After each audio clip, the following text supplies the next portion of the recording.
বৌমা শাশুড়ির এই ঝগড়ার প্রধান কারণ হচ্ছে জেনারেশন গ্যাপ, ঠিক কিনা?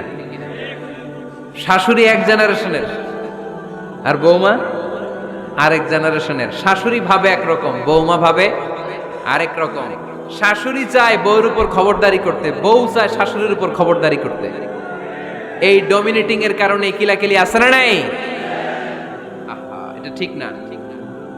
আমার শাশুড়ি মায়েরা যারা আছেন, প্রথমে শাশুড়ি দিয়ে শুরু করি। আমার মাইকের আওয়াজ যে ঘরগুলোতে যায়, আমার শাশুড়ি মাদেরকে বলবো, বউদের উপর অত্যাচার করবেন না। ছেলেরে প্রশ্ন করে, তোর কাছে তোর বউ বড় না আমি বড়? আছে না নাই? এটা একটা প্রশ্ন হইল। তোর বউ বড় না আমি বড়? দুইজনেই বড়। তো এক ছেলে সুন্দর উত্তর দিছে, আমার কাছে ভালো লাগছে উত্তরটা শুনে। এক মা প্রশ্ন করছে, তোর এতদিন আমি লালন পালন করে বড় করলাম, জীবন যৌবন তোর জন্য শেষ করলাম, আজকে বউ পাইয়া বউ তোর আপন হয়ে গেল? এবার ছেলে উত্তর দিছে, মা, আমার মুখ থেকে মা ডাক শোনার জন্য তুমি কি কষ্টটাই না করছো জীবনে।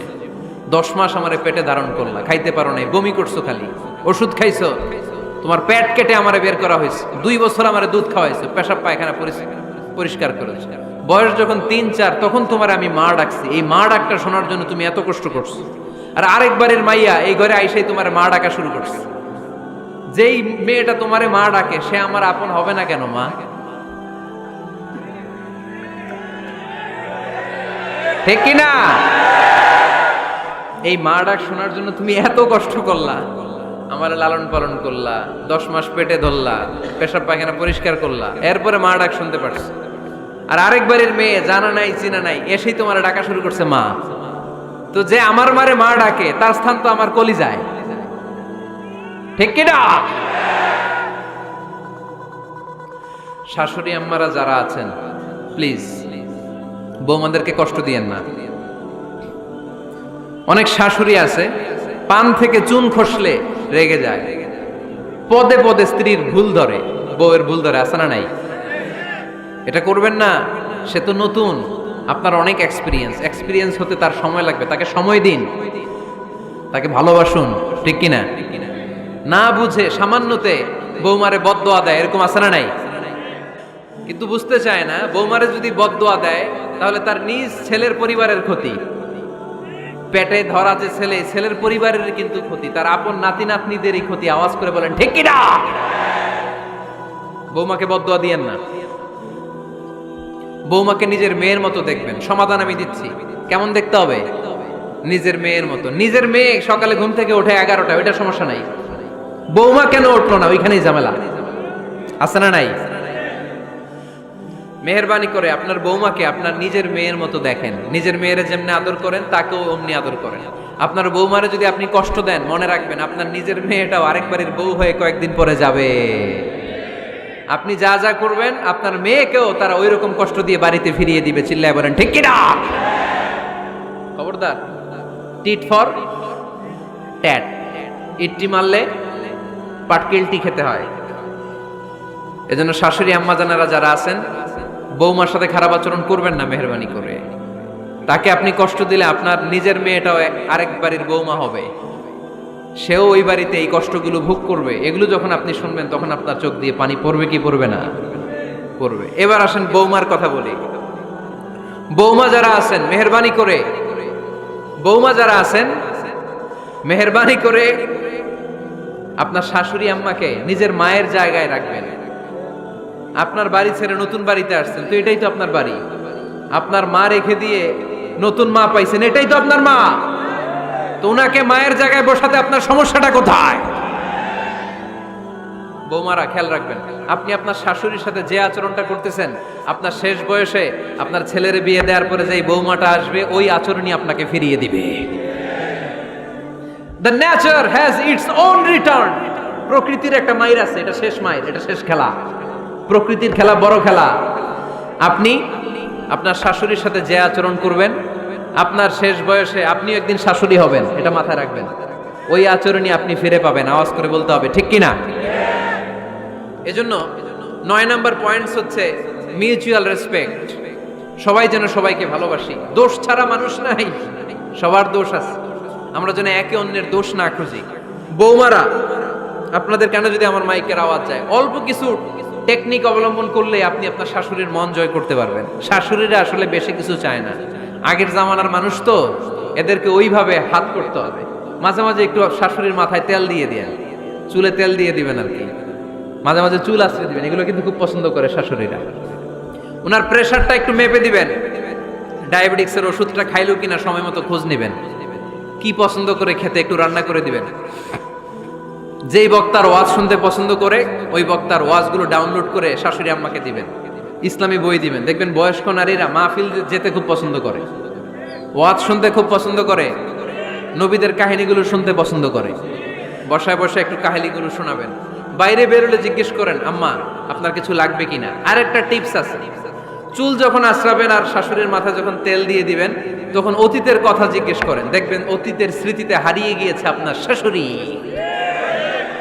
কি জিজ্ঞেস করবেন জানেন? জিজ্ঞেস করবেন, আম্মা জান, মুক্তিযুদ্ধের সময় আপনার বয়স কত ছিল?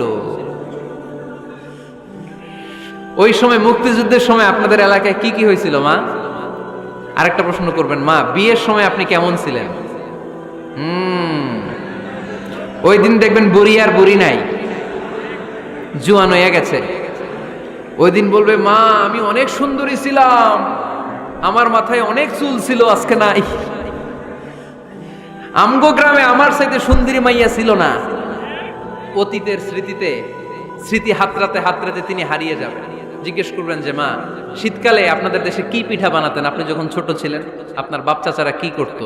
এগুলো জিজ্ঞেস করলে উনি স্মৃতির পাতা হাতরাতে হাতরাতে চোখ দিয়ে দাঁড় দাঁড় করে ওনার পানি ঝরতে শুরু করবে। আপনার জায়গায়, ওনার হৃদয়ের মনি কোঠায় এমন জায়গায় পৌঁছবে, আপনার ছাড়া উনি কিছুই বুঝবে না। বৌমারা, এই অল্প কিছু টিপস অবলম্বন করে আপনারা আপনাদের শাশুড়ির মনকে জয় করতে পারেন। শাশুড়ি বৌমার দ্বন্দ্ব আমরা চাই না, আমরা চাই শাশুড়ি বৌমাকে নিজের মেয়ের মতো জানো, আর বৌমা শাশুড়িকে আপন মায়ের মতো ভালোবাসুক, ঠিক কিনা? এই মিউচুয়াল রেসপেক্টই পারে শাশুড়ি বৌমার দ্বন্দ্বকে দূর করতে, আর ঘরটারে শান্তির টুকরা বানাতে। আওয়াজ করে বলেন ঠিক কিনা? কয়টা গেল? আর আছে কয়টা? দোয়া করবেন একে অপরের জন্য। দোয়া, সাইয়েদনা ইব্রাহিম ফ্যামিলির জন্য দোয়া করতেন, রব্বি জাআলনি মুকিমাস সালাতি ওয়া মিন যুররিয়াতি রব্বানা ওয়া তাকাব্বাল দুআ।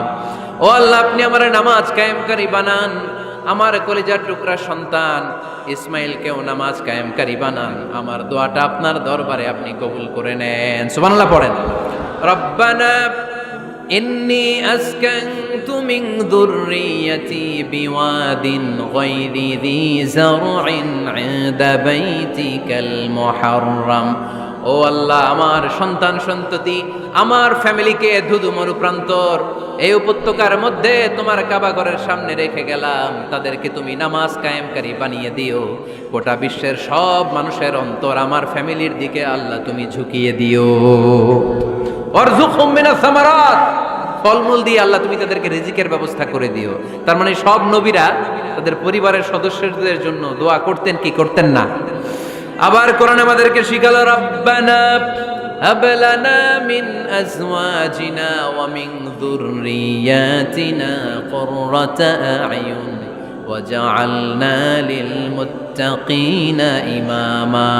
ও আল্লাহ, এমন নেককার সন্তান, এমন নেককার স্ত্রী আপনি আমাকে দান করেন যাদের দিকে তাকালে আমার চোখ দুইটা ঠান্ডা হয়ে যায়। চক্ষু শীতলকারী স্ত্রী দেন। বিয়ে যাদের হয় নাই, ইয়াং ছেলেরা এই দোয়াটা করবা। বিয়ের জন্য দোয়ার দরকার আছে না নাই? প্রতিদিন এই দোয়া করবা, আল্লাহ এমন স্ত্রী দেন, এমন জীবন সঙ্গিনী আপনি আমাকে দেন, এমন লাইফ পার্টনার দেন যার দিকে তাকালে আমার চোখ জুড়িয়ে যায়। এমন সন্তান আল্লাহ আপনি আমার ফ্যামিলিতে দেন যাদের দিকে তাকালে আমার চোখ দুইটা ঠান্ডা হয়ে যায়। নেককার সন্তান, নেককার স্ত্রী আল্লাহর কাছে দোয়া করে চেয়ে নিতে হয়। তাহলে ফ্যামিলি মেম্বার একে অপরের জন্য দোয়ার দরকার আছে না নাই? বাবা দোয়া করবে ছেলের জন্য, ছেলে করবে বাবার জন্য, মা দোয়া করবে মেয়ের জন্য, মেয়ে করবে মায়ের জন্য, ভাই করবে বোনের জন্য, বোন করবে ভাইয়ের জন্য। দোয়ার দরকার আছে না নাই? দোয়া করবেন সবাই সবার জন্য। এই যে কোরআনের বঙ্গানুবাদ পাওয়া যায় না এখন, কথা বলেন। স্মার্টফোন আছে কার কার দেখি? হ্যাঁ, কারা কারা স্মার্ট দেখি? হাজার হাজার স্মার্ট, মাশাআল্লাহ। এই স্মার্টফোনের ভেতরে আল কোরআন নামে বাংলায় কোরআনের একটা অ্যাপস পাওয়া যায়। কথা বলেন, পাওয়া যায় কি যায় না? আজকে থেকে এই অ্যাপসটা ডাউনলোড করে প্রতিদিন 1 আয়াত 2 আয়াত 3 আয়াত করে পড়া শুরু করে দেন। বাঁচতে হলে পড়তে হবে, বাঁচতে হলে জানতে হবে, ঠিক কি না?